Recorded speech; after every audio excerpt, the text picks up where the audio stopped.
Welcome back to the show, and we have a conversation on the Pwalugu multipurpose dam. But first, though, let's look at the numbers and why this dam is so very important. So the sword cutting ceremony was on November 29, 2019, some almost a few months into the 2020 election. It's been 4 years, 5 months, and of course 28 days up until now. And we'll get to see the state of affairs of the Pwalugu Dam, and then we'll hear how it, so as at the time President Akufo-Addo cut the sword for work to start in 2019. The expectation was that upon completion, it was going to be able to produce 60 megawatts of hydropower, 50 megawatts of solar power, and then also for irrigation purposes at a cost of $993 million, just some few million short of $1 billion.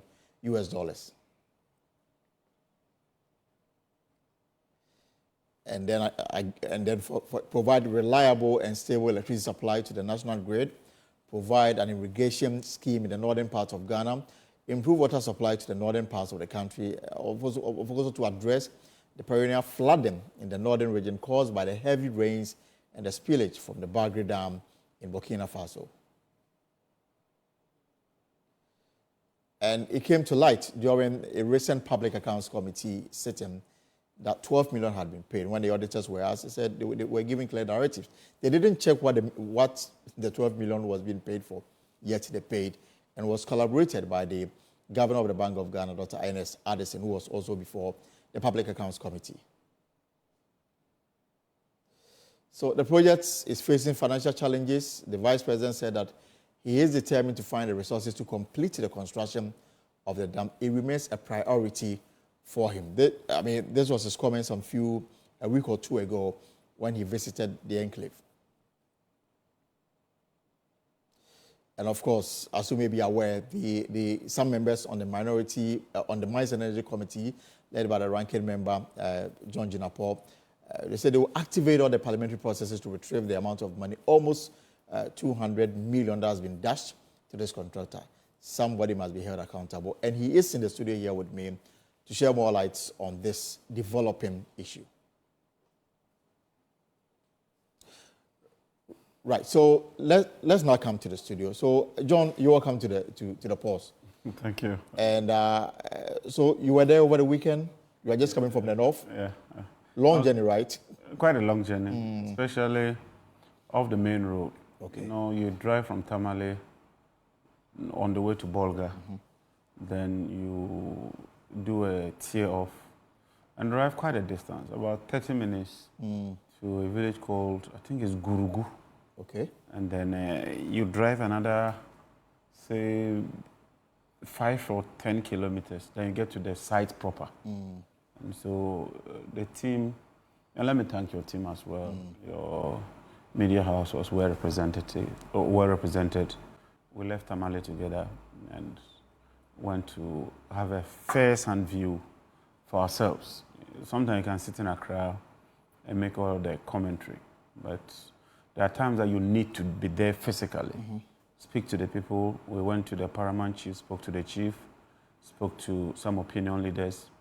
The chief himself delegated some of his elders to accompany us to the site. Right.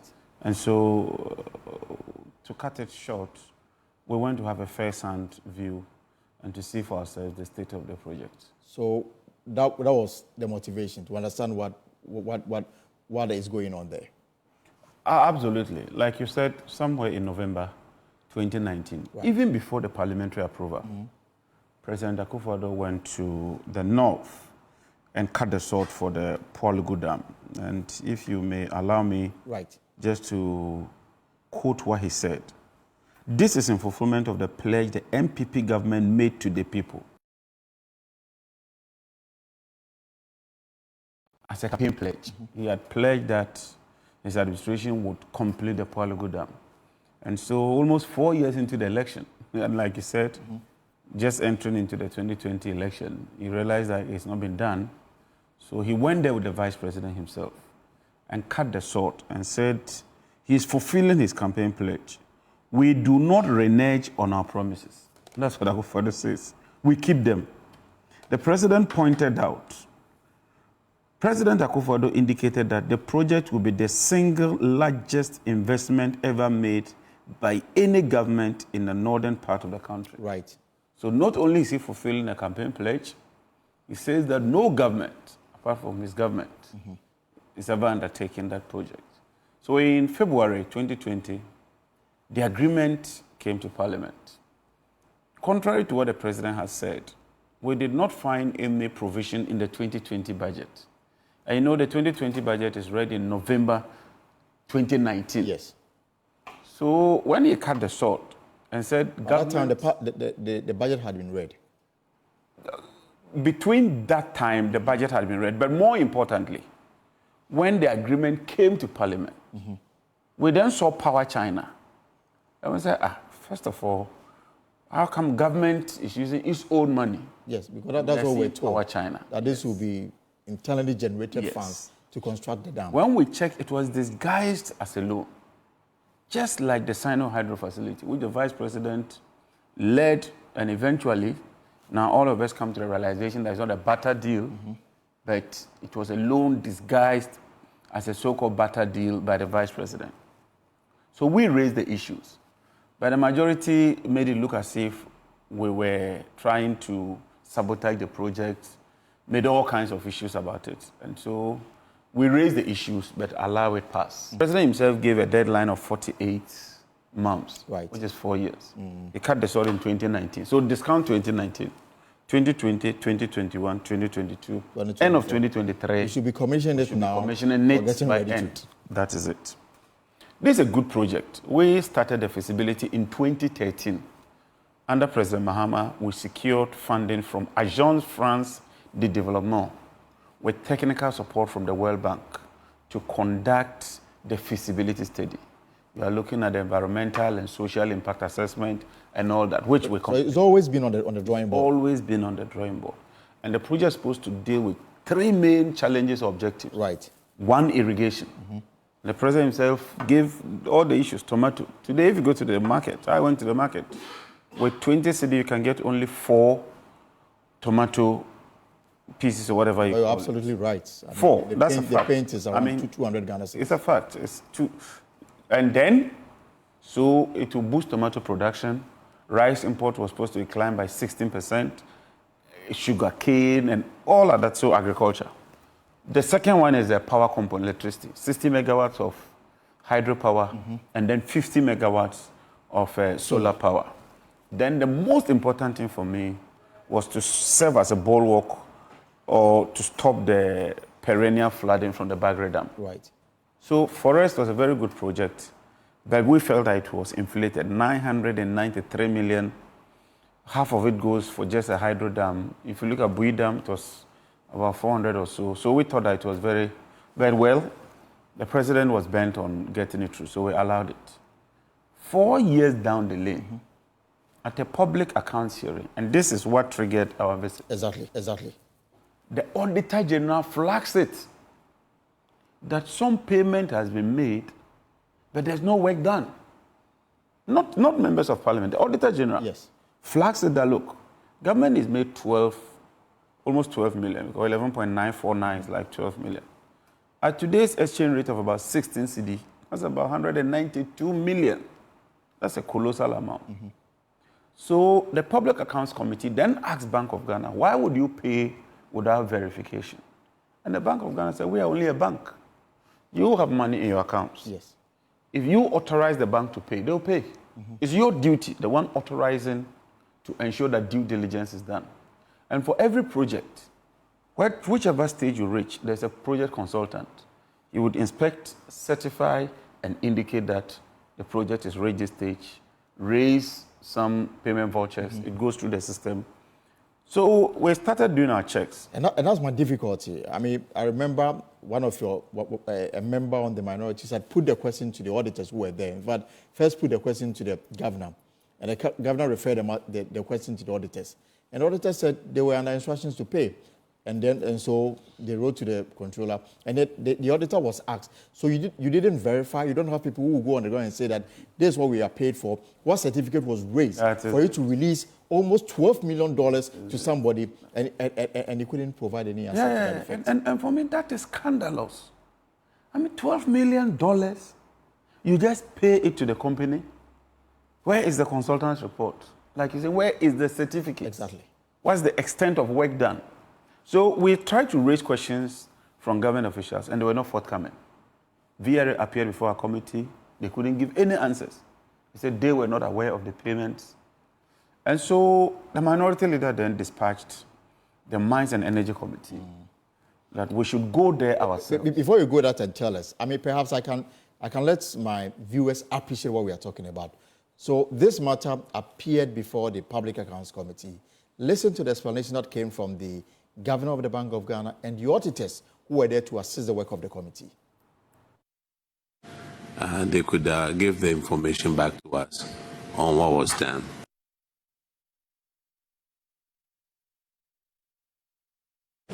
Page 23, somewhere you will see final payment for construction of the Pwalugu irrigation project. Yes. Pwalugu irrigation project, final payment. Final payment for the construction of the Pwalugu irrigation project.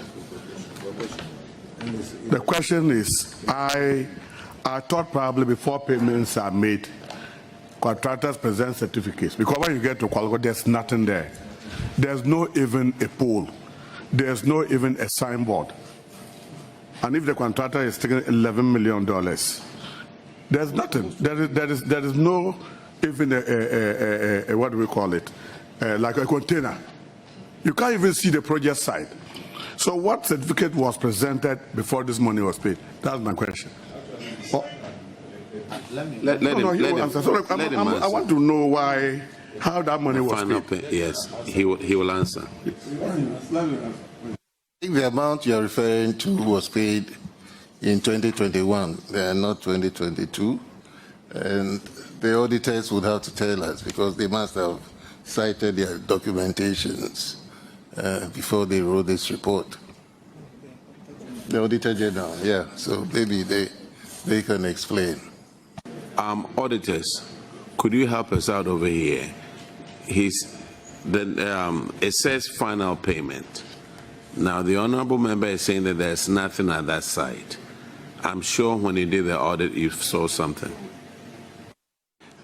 Honorable Chair, Controller instructed them to pay, and they paid. We are not aware whether the project has been completed or there's nothing ongoing.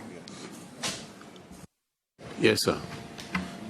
Chairman, I'm not happy with the response from the auditors, because as part of the audit, they simply don't verify payment regularities. They do in situ inspection of projects. So yes, you may be at the headquarters, but the regional officers who are closer to the project could have gone to site to ascertain that not merely paying for the project on paper, but the project has actually been delivered. So that's my first follow-up. My second one is the Pwalugu irrigation project is different from the Pwalugu multipurpose dam. So I want to find out that this payment is not in respect of the dam, but it's actually the irrigation which says farmers. Or is the auditors? They saw the documents. Because the governor actually clarified that it's the auditors. I think the auditors are supposed to. Yes, so they should be speaking to the document, the nature of the documents that they saw. Otherwise, then, Chairman, I seek your leave to demand that the documents based upon which these payments was made should be furnished. We should be furnished a copy of the set of documents for purposes of further interrogation of this matter. I think the auditors could review it and then give us an update on which one it is. And since it says final payment, they could give the information back to us on what was done.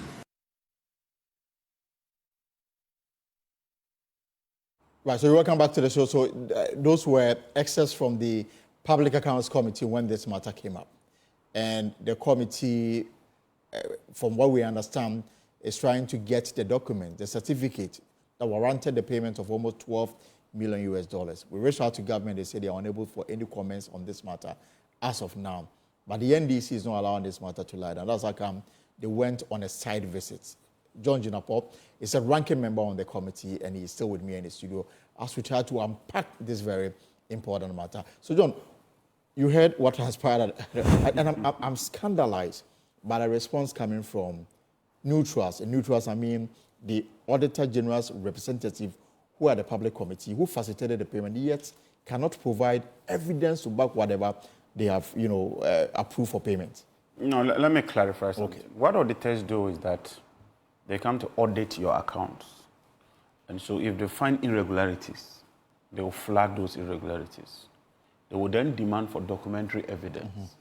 If you're unable to provide that documentary evidence, mm-hmm. they qualify it. It's brought back, you give comments, and they give their final comments. Right. So it is not obligatory for auditors to necessarily visit the site. If you can't even give them documentation, there's no need visiting that site. Mm-hmm. It's when you give them documentation and say you've completed the work, then they may want to go and verify. But when you don't have anything to show that you've done any work, there'll be no need to go there. So I do not fault the auditors. I fault the Ministry of Finance, Agric, and the officials who directed that almost 12 million be paid to Power China International when no work is being done. So what did you find when you went there? So we tried to find out from the ministries why that payment is being made. What accounted for that? Mm-hmm. There was no information forthcoming. So I briefed Minority Leader, and his advice was that we should go there ourselves. Perhaps something is happening. Perhaps the project has reached a certain stage. Mm-hmm. Because even that terminology of final payment, I don't understand what it means. 12 million cannot be final payment for 193 million. Right. It can only be part payments. So we set off to go there, I think this Saturday. And Joy Multimedia, your media house, you were ably represented. But we had done a documentary on this matter. Absolutely. And let me commend you for that. So we visited the chief, first of all. And the chief said when the Chinese contractors visited the place, they decided to evacuate their nurses from the nurses' quarters and then gave that building to them. Okay. Because that project was so dear to their hearts that they wanted to see that project succeed by all means. So they gave them that building. The only thing the contractor did was to buy a heap of sand, I think 2 heaps of gravel chippings. Mm-hmm. And then we counted, I think, 216 blocks at the site. 216? 16. We counted them. We took time to count all the blocks, ordinary blocks. And the chief was at pain. I mean, the chief told us that once Dr. Baumia, who hails from the region, led that initiative and came there and personally promised them, they had absolute confidence that their own will not let them down. Mm. And that's, they were not even so particular about what President Akufo-Addo said. But once they knew that their own son, a son of the soil, a son of the region, who has had the privilege of heading the economic management team and as vice president, they knew that that project would succeed. And for like 4 years, nothing was happening until recently, the Chinese contractor decided to pack and leave. And you know the sad part? When they were leaving, a private businessman in the town, they sold the blocks to him. The 216 blocks? Yes, they sold the gravel to him, and they sold the sand to the person. So, technically speaking, there's nothing at site. Mm-hmm. We went to the dam site where the gorge is supposed to be, where You're supposed to start the irrigation project, and absolutely nothing. So the question is, why engage in this grand deception? But more importantly, where did the $12 million go? Now the contractor has left the shores of Ghana, he's gone. And I guess these are questions you'll be demanded from government. Absolutely. From Parliament's approach. Absolutely. But I also do remember that, I mean, during the debt restructuring exercise, after COVID and the economic meltdown that we went through, we got an explanation that the reason why the project has stalled was the fact that financing was not forthcoming. From where? And I mean, just like you alluded to the fact that it came as a loan in the budget in a way. Now from what, they will not go on record, but to say that last week they had an MOU from the OCC, that's the Official Creditor Committee, giving indications that they may be ready to play ball with the government. So the possibility of some stored project restarting is very high. I don't know how you react to these. But that doesn't even restart any projects. First of all, the agreement with the creditor simply means that you owe people, you want to restructure. Either the tenure, either the principal, or the interest component, or all of, or part of it. That's what you seek to do, to give you some respite. Don't forget our debt keeps ballooning. A recent report shows that $47 million cedis in just 2 months. Yeah. I mean, that's a huge We're amount. currently around 558 billion Ghana. 600 and something. That's serious. Meanwhile, we are not servicing our debt, external debt. We've suspended. It's compounding. So the next administration will have to come and deal with all these challenges. But you see, the most important, let's even assume we are having financial challenges. You're having financial challenges and you are dashing 12 million. You come and tell me, look, I want to build this house. I don't have money. Things are difficult. Only for me to realize that you've dashed the contractor 12 million and he's absconded with that money. I mean, what kind of cock and bull story is this? You cannot be serious. What work did the contractor do? Because the first thing the contractor does, either site preparation or at least construct what they call, there's a technical term, where they stay to engage in the construction. Right. The construction site.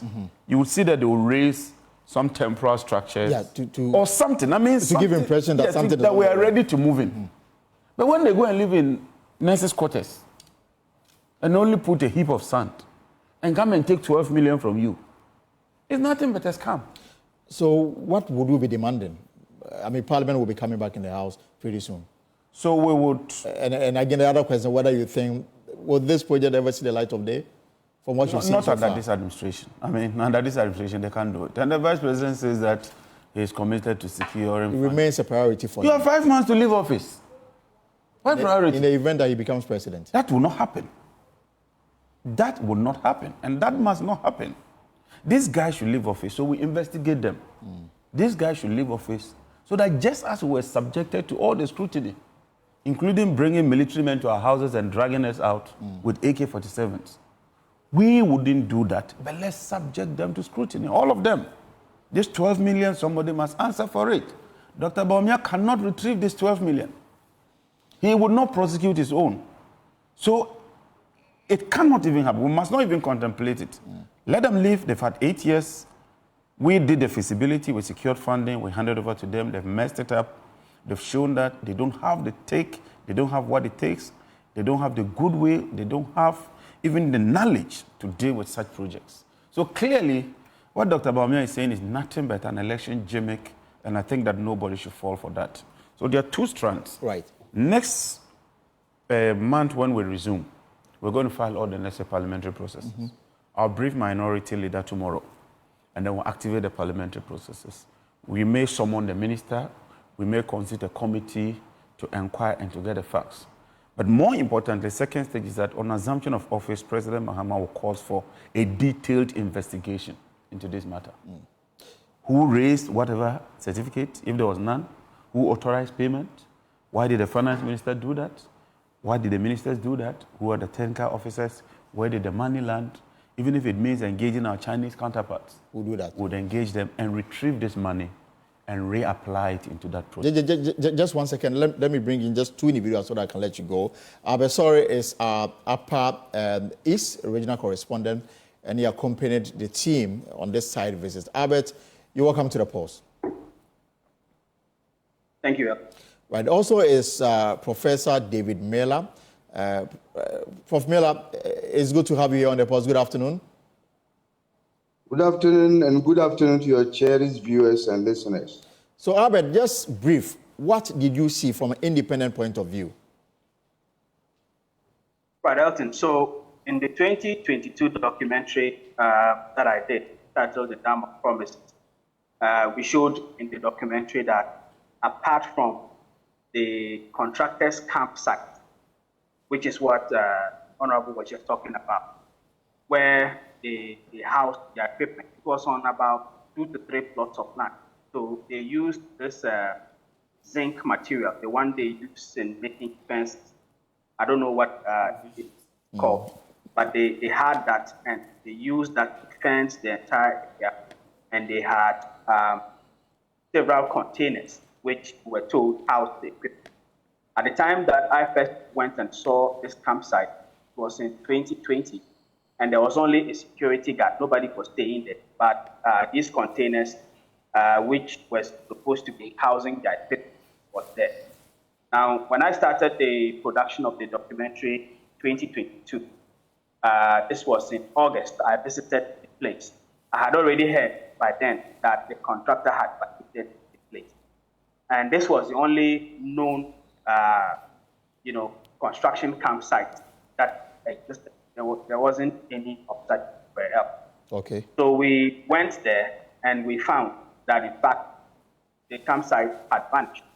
At the time, the region, who at the time was acting as a chief, told us that he had come to say the place was getting flooded, and that is why they the equipment come back later. And then later they got information that he was moving the equipment when construction of both Kumasi. So the stories were different. But what we realized when we visited the site at the time was that there was no sign of flooding at all in the area. And this was the same place that we visited on Saturday together with the Honorable Jinapor team. And it was the same thing. The campsite was nowhere found. These chippings and the blocks that he mentioned were the ones that were there. Now, let me also just say this. After we aired the documentary in September of 2022, about a month later, the Peasant Farmers Association of Ghana had a demonstration on this Pwalugu multipurpose dam. They had this demonstration in the Northeast region, specifically at Naleru. Now, before the demonstration, they also visited the same place. And this was when it first came to light that the chippings and the blocks had been sold. This is what the committee members told the Peasant Farmers Association of Ghana leaders when they visited the site. So in the course of my work on this, the only thing that we know has been done as far as the construction is concerned is stakeholder consultations. They had a number of stakeholder meetings in Bolga. I remember 2 of them. One of them was held at the conference hall of the Regional Coordinating Council, and another one was held at a hotel here called Tap Hotel. Then there were community engagement. So in the documentary, when we spoke to farmers in Pwalugu and Kurugu, where this campsite is, the visuals you are seeing are from a community called Kurugu. And this is where the contractor was located. Now, Kurugu is located in the Northeast region. And what we are told is that just after all the mapping and the survey they did, they realized that the dam itself could not be located in Pwalugu, but it would be in Kurugu and some other villages around the Northeast region. And that is why the contractor was staying there and doing his work. So the farmers in Pwalugu told us that they had come there, met with them. Some they even mapped their lands, took photocopies of their land documents to prepare them for when their lands were supposed to be taken from them as part of the construction. So this is what we know the government did as far as the construction of the dam was concerned. Now there's another community also in the northeast region called Sarba. In that community, they had a building which we were told was supposed to help in the take-up of the irrigation component of the dam. Right. But that building also was not completed. It was built, roofed, but there wasn't much finishing. It was overgrown with weeds, and the contractor had also left the place. So in our recent visit, absolutely nothing had changed. The same things I saw there in 2022 were the very same things we saw when we visited last time. And my final question will be, I know that you've been trying to get answers, especially from the VRA. Any success in that? So for the VRA, they had appointed a PRO who was acting until, who was speaking for them on issues of the dam. But at the time that we were doing the documentary, he told us he had moved from VRA to another institution and was no longer working for them. So since then, we've not been able to know who particularly speak to from the side of the VRA. We've tried to make contact, but we haven't been able to get in terms of getting answers. All right, thank you very much, Albert. Sorry, it's our Upper East Regional Correspondent. David Miller is president of the Miller Institute for Transdisciplinary and Development Studies. So, David, Prof, you've been listening to our correspondent. You've also heard the on-site report from the ranking member on the Mines and Energy Committee. What is your reading of what is happening? Thank you. My reading is a very simple one. There is a facility, God-given facility, that we could use to inure to the development of our country. Very strategic, and based on my analysis, with a far-reaching benefits than the negatives. But here we are trying to resolve or to maximize the use of the facility in a political domain. And for me, it's the politics that is limiting the realization of this dream. Why do I say so? I've heard Honorable Jinapor lament about some malfeasance or some misapplications of funds. Be that as it may, since when did we start blowing the whistle that this was happening? For me, I had to do a bit of the stakeholder consultation as a consultancy in 2021. And I did highlight, my report is still here. First of all, I blew the drums that the project is at Pwalugu and not Pwalugu. And the additional designs that have been built in are quite rewarding, but none of them would benefit Upper East. So that was my critical role.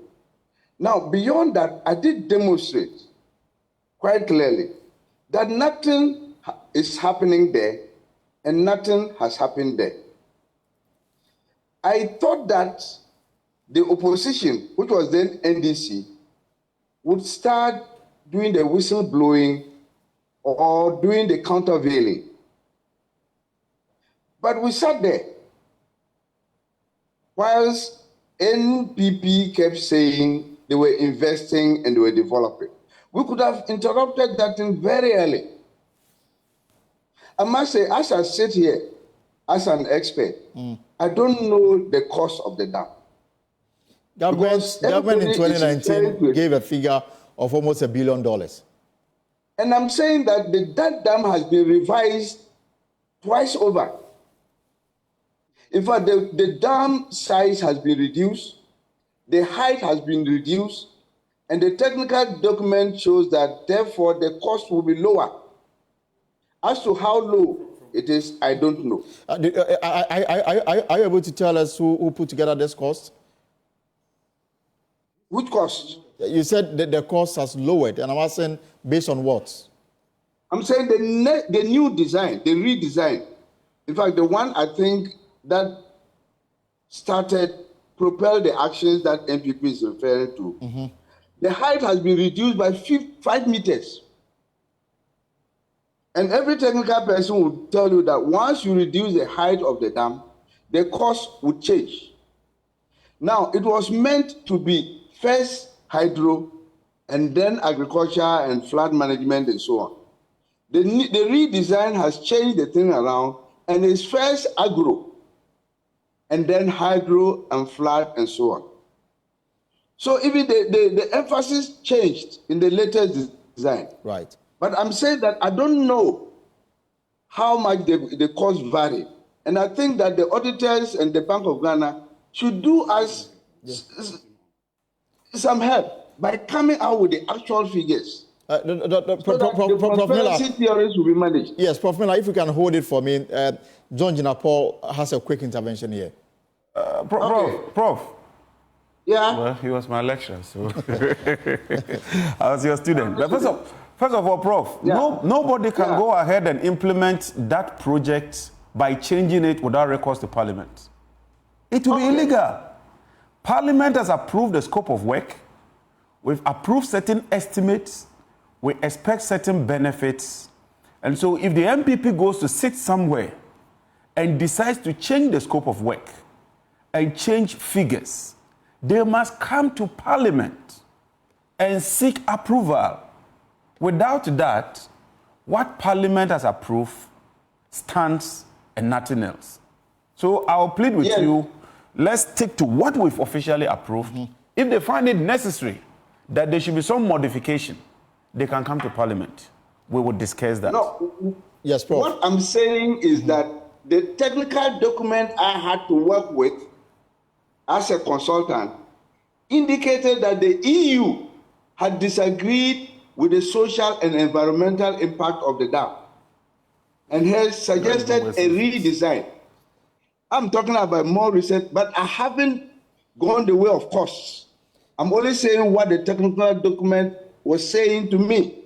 And he's saying that this document is alien to Parliament. They can only work with what was approved in the House. Granted, granted, there are a lot of things that have been alien to Parliament, and yet people run with them. we hear them every day, we read them every day. So I believe you. Okay.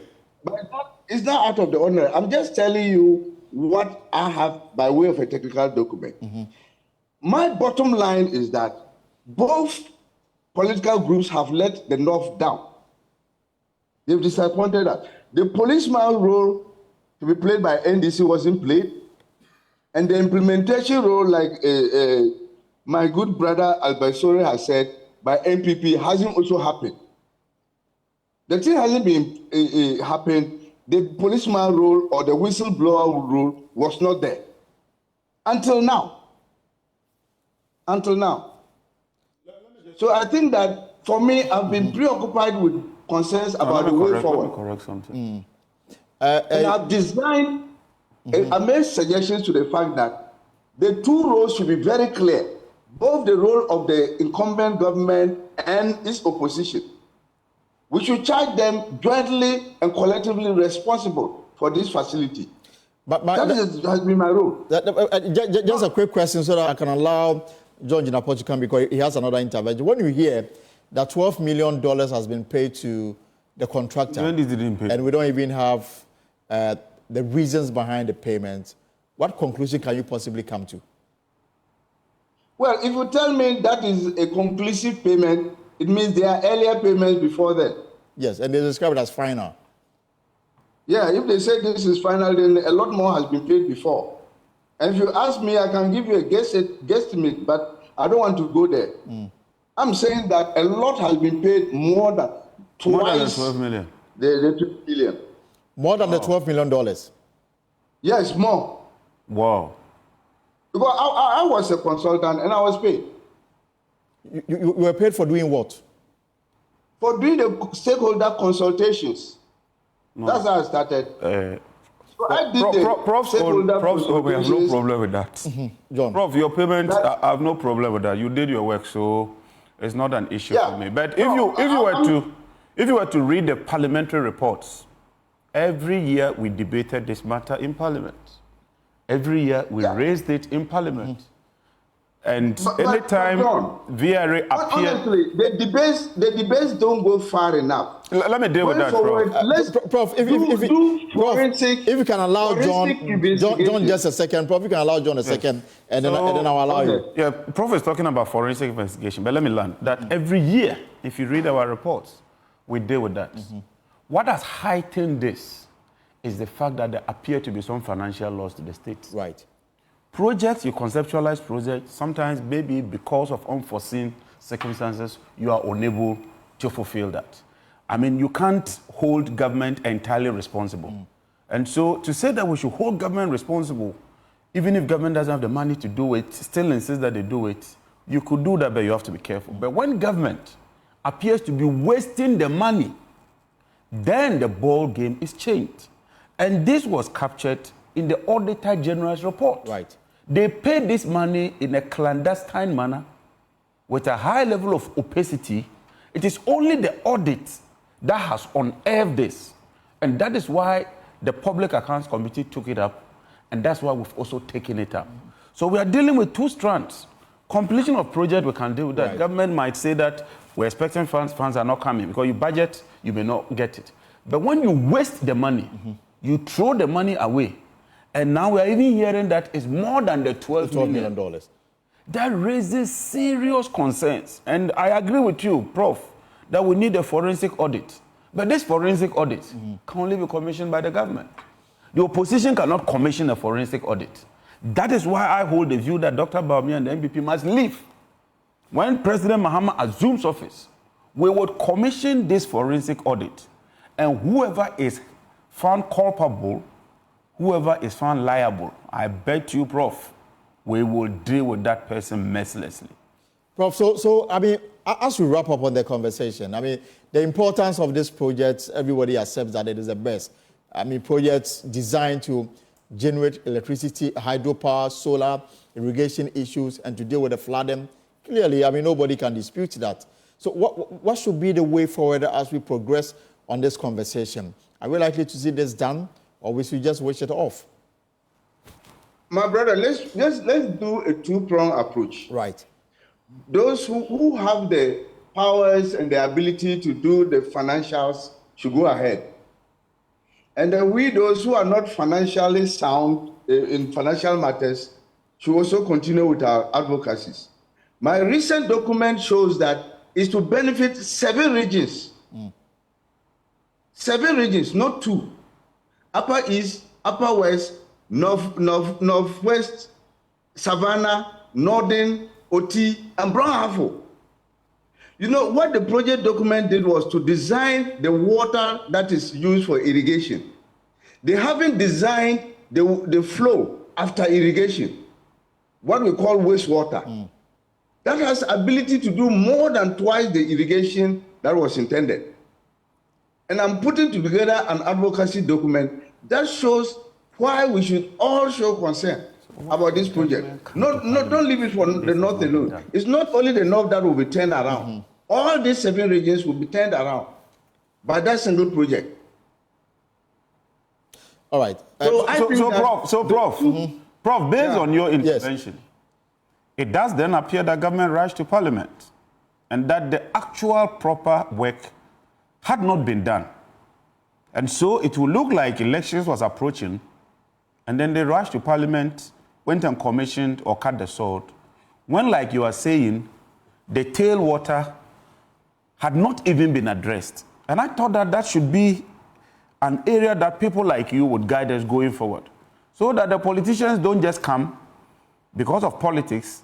They rush to go and cut sword even when Parliament has not approved the contract. The president cut the sword in 2019.